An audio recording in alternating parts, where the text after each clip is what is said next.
Ah, another successful Halloween. Candy's gotten, houses pillaged, and the best part of all, I won't have to watch anything scary for another year.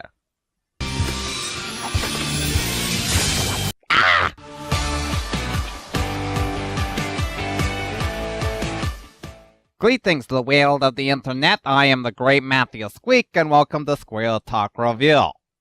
I'm watching another freaking Equestria Girls movie. How did we get to this point where this is pretty much its own franchise now? It was meant to be a funny gag. Oh, what if they were humans going to school, even though they're technically adults in the show? None of them live with their parents, and Rarity owns her own business now. Those are the marks of adulthood. So the only reason they were converted into teenage preteens was to continue to sell to the demographic. And now I'm going to watch another one. Okay. Positive thoughts. The second one was better than the first, so maybe 3 is the charm. This is Equestria Girls Friendship Games. The movie starts with an emergency meeting amongst the girls. I got your text, Rainbow Dash. Did something come through the portal? Is equestrian magic on the loose? Did Twilight come back with a problem that only we can solve? Has a giant cake monster covered all the cakes in the world in cake? Giant cake monster covering all the cakes in the world with cakes? What a completely ludicrous, stupid idea! Somebody write that down. We're already off to a ridiculous start. So what is the emergency? Well, Sunset, I was just telling Rainbow Dash here that a broken guitar string doesn't really qualify as an emergency. You really interrupted everybody's day for that. Rainbow Dash, I was in the middle of sewing a very complex applique on my latest frock. And I was just about to tuck everyone in for the night at the shelter. So they give her string. Perfect for power chords. Come on, let's go! Like heck anyone is going with you. Everyone else was in the middle of something when you so rudely... Or they just drop everything they're doing to watch her play. Don't let her get away with that! More importantly to the plot now, Shimmer finds herself alone when a mysterious figure appears carrying a ghost detector thingy and begins poking around the magic portal. Hey!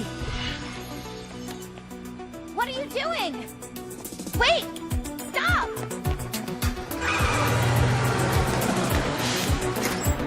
Whoa, Twilight's got skills for being a nerd that hardly ever leaves her lab. Yeah, we don't need any kind of reveal. Who else do we know that is purple? Ugh. Time for the opening.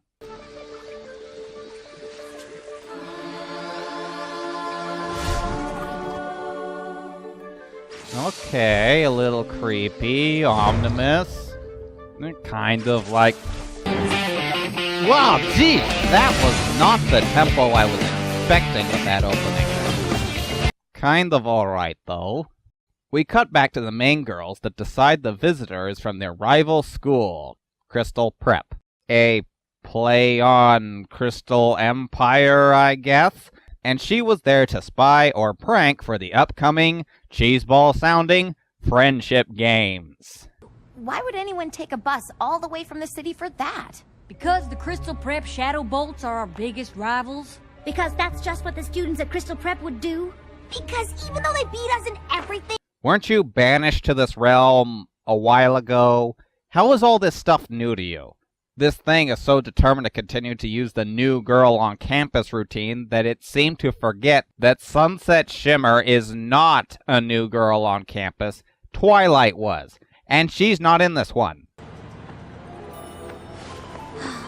Don't you know what I mean? Since the games only happen every 4 years, I'm sure you're all curious what goes on. What? 4 years? Really? 4 years? What kind of school has a competition that happens every 4 years? I think this was trying to cash in on the Olympics or something, but look, how old are they? Elementary, junior high, high school? The point is, whichever one it is, 4 years is a ridiculously long time. 4 years ago, all the kids at this school were either too young to attend or have graduated at this point. I do not understand the rivalry or the hype, because most, if not all of the kids, weren't present for the last one. The only people that should care would be the faculty, but these two don't seem all concerned about it. They even get Rainbow Dash to do a musical number to try and inspire us with mediocrity. It's just another prep rally we've all sat through, when our school is trying to get us excited over whatever it is they think we should be excited over. Go SATs! Forgettable music number aside, Rainbow Dash hybridifies without playing music, which is odd because that was the trigger before.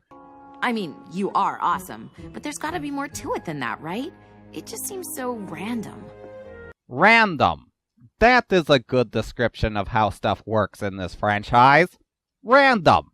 Portal only opens once every 1,000+ years. Random. Now you can open it whenever you want. They only hybridify when they're playing music. Random. Now they pony up whenever they need to. Well, it would be nice if you girls could get a handle on it. We'd like to keep magic as far away from the friendship games as possible. We don't want to be accused of cheating. Or exposing magic to the world and getting a lot of unwanted attention, but cheating's probably way up there too. Still, the friendship games are serious business. We don't want any surprises, especially the kind that could cause us to forfeit. Or having a suspicious squad of lab-coated personnel haul you into a laboratory for testing. I think you need to get your priorities straight. So the mystery continues of why the magic is being random, and Twilight doesn't seem to be answering. You know, there's a portal right there. If this is an urgent question, you could ask her in person. I'm sure she's not even doing anything important right now. Twilight can't get to the portal right now. Please leave a message after the beep. Speaking of Twilight, let's go see what the other dimension Twilight is like.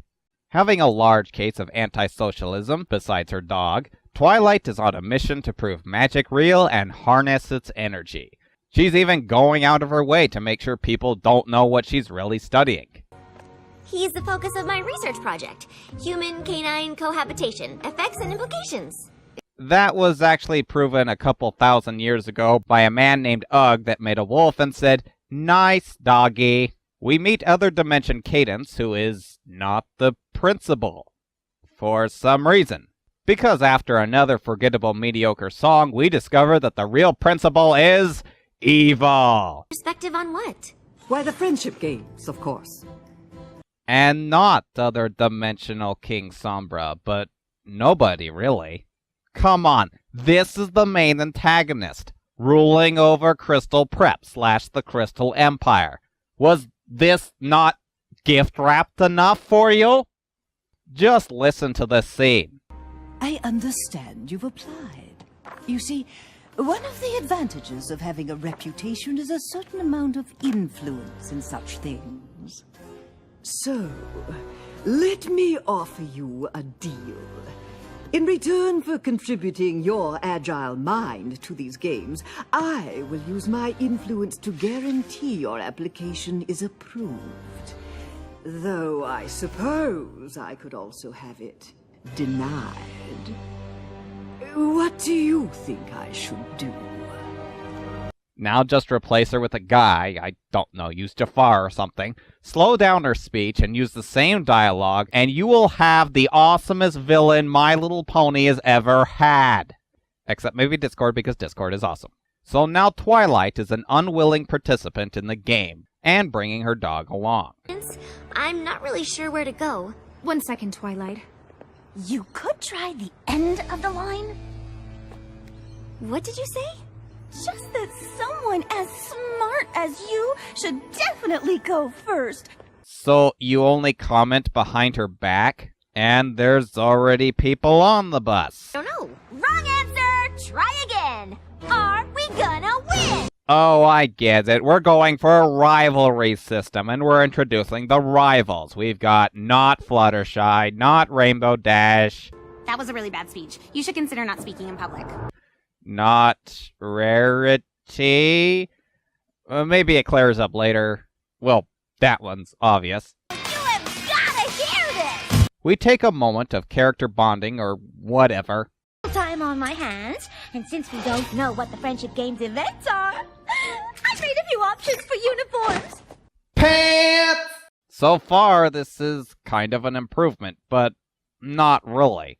If you remember, one of the main things that aggravated me about Rainbow Rocks was how everyone was so focused in on their quirks that they seemed to be putting world being taken over by sirens as a lower priority. Well, in this one, it's just a good old-fashioned competition between schools, so their obsession with their quirks is not as conflicting with the plot, and it flows better. But I am kind of missing the diabolical villains Rainbow Rocks had. They, despite their flaws, were more attuned with the charming magical atmosphere of My Little Pony. Oh, sorry. Why don't you go ahead? You are such a sweetie! I am watching you. I take it back. You are delightfully evil and you amuse me. Kind of looking forward to this clash later. You are kind of being a doormat right now. Oh, I got it, fake Applejack. Honesty to a T even when it hurts. Wish that was a little more clear. Other Dimension Twilight begins her hunt for magical energies when she encounters... Good. Oh, this guy needs some screen time too. My Little Pony does not rely on romance to keep its plots going, and... you know what? Fake Fluttershy put me in a good mood, so I'm going to give it the benefit of the doubt. This actually has potential to bring out some interesting character development out of this guy. Twilight? I almost didn't recognize you. When did you start wearing glasses? Like since forever. Oh, so how long are you here for? Just for the Friendship Games. Right, of course. We'll totally win with you here.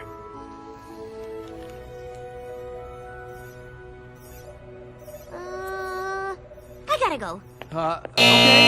Bye. Rarity hybridifies because she's playing dress up, but Twilight's fancy new gizmo sucks up the energy and Other Dimensional Twilight encounters the main girls.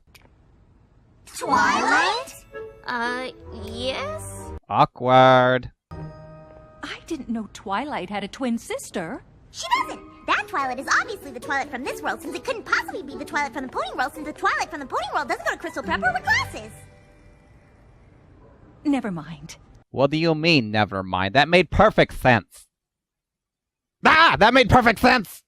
We cut to later as another little prep rally is underway, and we finally get what we've been hyping up all this time. Rivalry clashing! I was just in... Who wants to know? We do? All right, everyone. Let's not get too competitive before the games even start.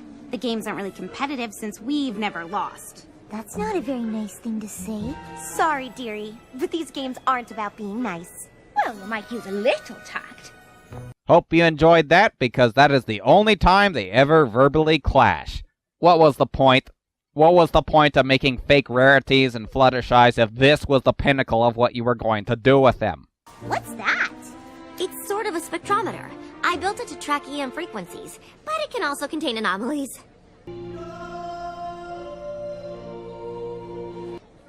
It measures things. Like the party? Yeah, though it doesn't look like much of a party to me. Well, you can guess what happens next. Pinkie works her magic, turning a boring prep rally into an interesting one. She goes Super Saiyan, and Twilight sucks up the magical energy. Funny, 'cause that's kind of exactly how the last encounter went. And how exactly did Twilight not see this? You missed! How could you miss? It was 3 feet in front of you! Not King Sombra makes a speech of pretty much taunting and insulting the other school. Canterlot High continues to pick its competitors in a popularity contest, and Crystal Prep continues to field its top 12 students. It is a comfort to know that even after so many years of losses, your school remains committed to its ideals, however misguided they may be. Seriously, did you think this guy was too much for this part? Finally, the friendship games begin, and also, finally, we get a musical number that is actually interesting. We're gonna take you down. We're gonna take you down, down, down, down, down. We're gonna take you out. Maybe not amazing, but compared to the dull numbers we've sat through up to this point, it's a nice change of pace. So, predictably, the people moving on to the next event are the main 6 and the fake main 6. Congratulations, you were really great. I'm sorry. Excuse me. Why even bother putting him in this movie? Is it even going anywhere? Wow. 2 scenes. It's almost like you're trying to not use him at all. Oh, movie, I'm so proud of you. I know going cold turkey is a hard thing to do, but I think it's time to take the final step and not have him in the movies at all. I know you can do it. With a break from the games, Twilight encounters Fluttershy. You could probably predict it at this point. She gives her a bunny, she goes magical, and Twilight sucks it up.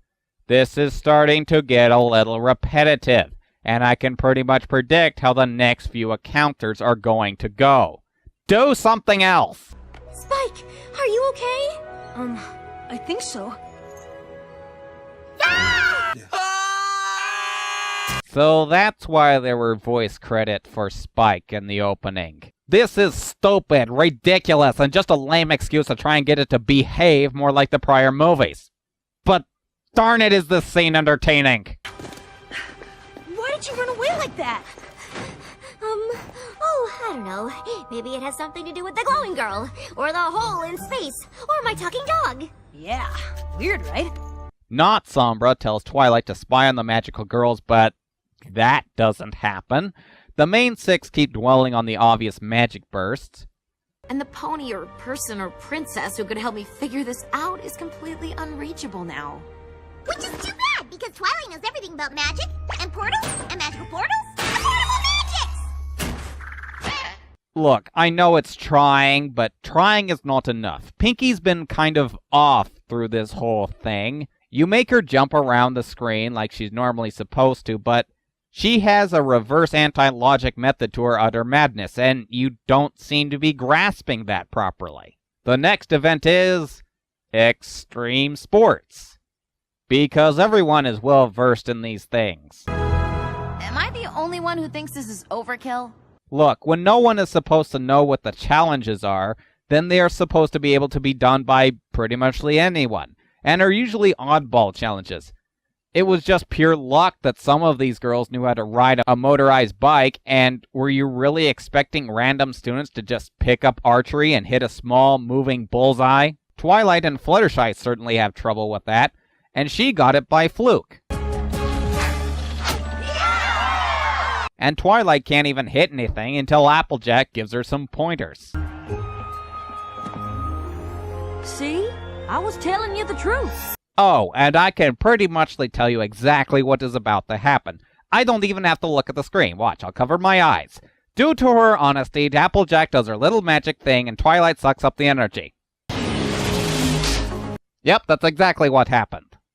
But this magic stealing comes with a bit of a side effect as carnivorous plants start growing through the portals, making the race a little more treacherous than usual. We can still win this! Still win this? There are plants eating motorcycles on the tracks! Screw the competition, I'd be getting the heck out of there! This is the ultimate form of clashing that Equestria Girls has with its concepts.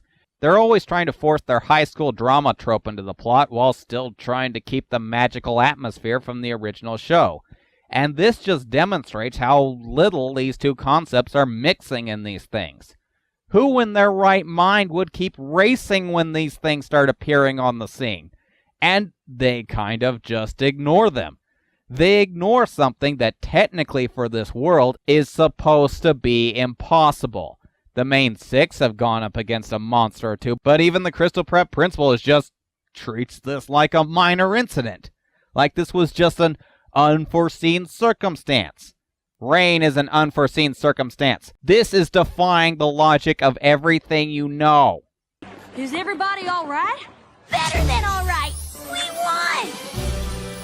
Yeah, we won, but somebody could have been seriously hurt. So we can mark down that a whopping one person was actually concerned for people's safety through this, even though she was also completely focused on the race a moment ago.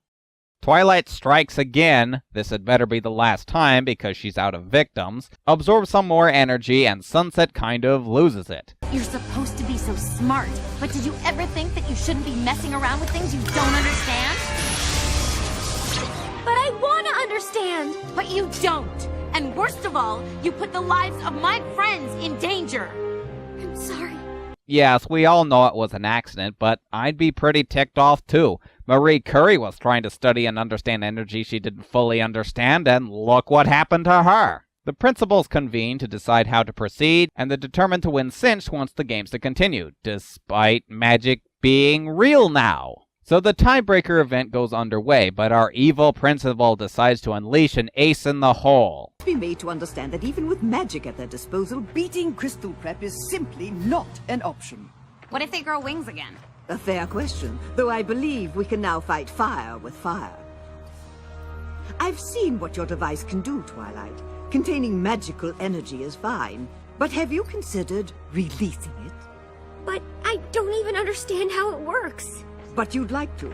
And since our opponents have already used it to stay competitive, I see no reason why we shouldn't do the same. Unless, of course, you have no interest in Everton. Seriously, did you think he was going to be too far over the top? And we get a song. As large as yours. But if we don't win these games, well, I think I've made it plain what will happen if we have the losing score. Unleash the magic. Unleash the magic. It's kind of creepy and foreboding. I actually like it. Building up for something to go incredibly wrong. Imagine all I'll learn by setting it free. If my teams are ready, Do you mind? We're having an ultimate musical showdown. depends on me. And what doors might open if I try to use it. The last event of the friendship games begin. Do you not hear what's going on? Could you wait a second? The energy unleashed turns out to be more than she can handle, and she transforms...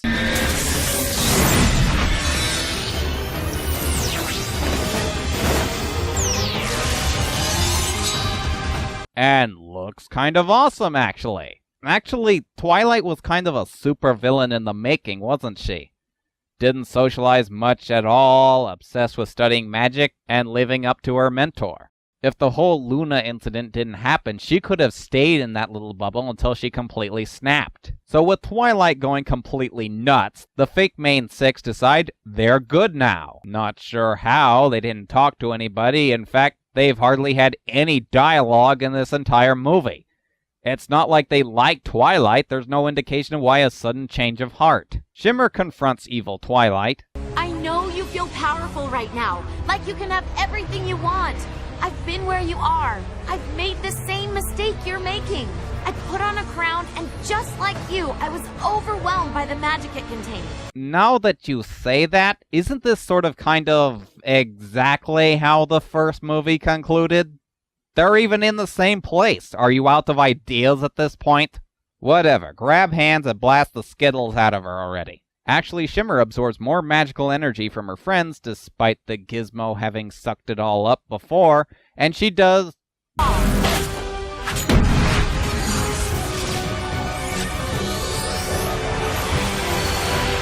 that. But not as cool as evil Twilight. So they have a final showdown of pushing beams back and forth at each other, and a little distraction from Spike gives Shimmer the edge. Take my hand, Twilight. Let me show you there's another way. Just like someone once did for me.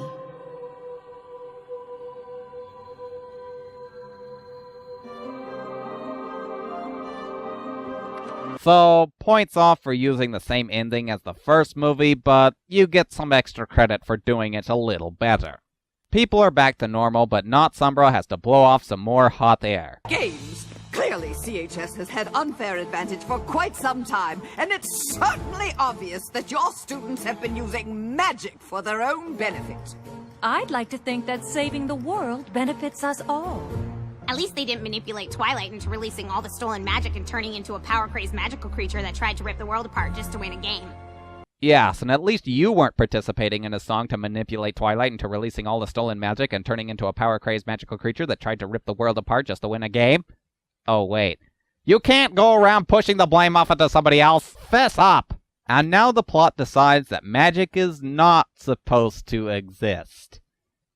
Obviously, my students have been infected with your magic, but I plan on taking all of this up with the school board.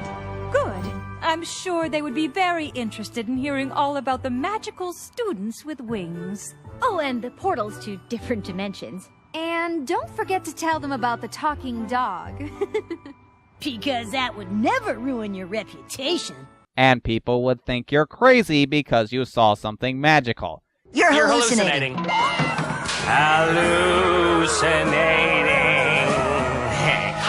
Make up your mind. Is magic an everyday thing, or is it ridiculously impossible? Principle is defeated. Everyone is declared the winner of the friendship games. Which is another way of saying no one is. And Twilight transfers into school to bring the whole gang together. So that was... I'm so sorry I didn't get her sooner. Okay, this actually should be good. I didn't get your messages until just now because I was caught in this time travel loop, and honestly, it was the strangest thing that's ever happened to me. Awkward. Make that the second strangest. Okay, amusing enough. That was the friendship games. Clashing is a good description for this one. It had always been a problem of the tropes wedging their way into the magical world of My Little Pony, but this one has got to be causing the biggest clash of themes. The school clashing with a rival theme is trying to be center stage, and when the magical theme tries to say, "Hey, I'm supposed to be in this movie too," it then tries to ignore it. Is magic supposed to be a common occurrence, or is it not? You need to pick one and stick to it, and have the characters react accordingly. If it's real, then Cinch would sound crazy when she tries to report the school for cheating. But if it's not real, then there should be more freaking out when carnivorous plants are trying to eat people. They set up a fake main six to directly clash with our heroes, but they don't do anything with it. They have one very brief clash, and that's it. I think Fake Rarity only has 2 lines of dialogue, and one of them was... Seriously? And then at the end they decide... we're good now. They share a nod. That was it. That was resolving all their issues, and that they should turn over a new leaf. And for the story, Twilight accidentally absorbing energy is fine, but do we have to do the same routine for every single absorption? It feels repetitive. Repetitive is boring. Magic comes out when they use their quirks. Yeah, how obvious. You couldn't think of anything more mystical or mysterious? That's not charming. That's predictable to the already repetitive plotline. This one is not good. I really can't say this one is good.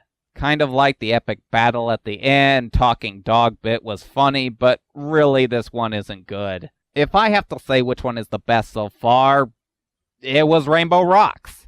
The villains were more fitting of the magical charm that the franchise is known for, and the music here is forgettable, why that one got stuck in my head. So if you survived the first one, yes, it's better than that, technically, but I'd rather go back and watch the show. And you'll know what? I'm sick of watching these. Yes, I know there's another one right now, so don't bother asking me. No way am I ever watching that one. I'm done with this. If I have to watch another one of these Equestria girls, I may completely snap myself and do something incredibly drastic. I am the great Matthew Squeak, and... I thank my loyal subjects for watching. Please like and subscribe to me. I better not see a single request for the legend of whatever it is. You can also donate any monies you want here, but it's not like it's going to change my mind at all.